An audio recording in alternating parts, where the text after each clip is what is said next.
শুভ নববর্ষের শুভেচ্ছা সবাইকে। কেমন আছেন সবাই?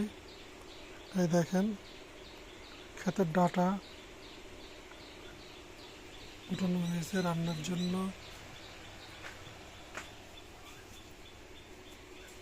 গ্রামের বাড়িতে ফাঁকা জায়গায় যদি নিজেরা একটু একটু সবজি করেন সারা বছরে খাওয়া যায়। দেখেন একটা ঝিঙ্গা উঠানো হয়েছে, একটা ঝিঙ্গা, কিছু ঢেঁড়স, ছোট ছোট দুইটা বেগুন। এই যে দেখেন, ওই যে বলছিলাম না ডিম, গাছে ডিম হয়েছে। এই যে দেখেন ডিম বেগুন, এটাকে ও বাবা কাটা লাগছে।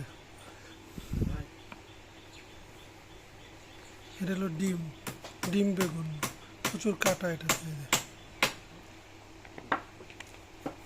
টুকিটাকি দিয়ে একটা তার সবজি হয়ে যাবে রান্না। এই যে দেখেন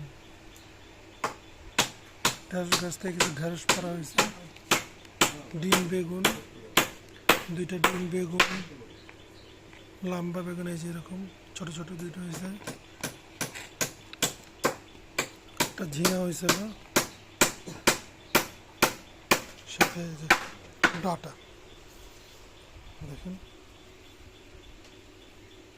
বাড়ির চারপাশে যদি আপনারা এইভাবে একটু চাষ করেন, কিছু গাছ লাগান, দেখা যাবে যে সারা বছরই কম বেশি এসব সবজি নিজেরা খেতে পারবেন। তো ভালো থাকবেন সবাই।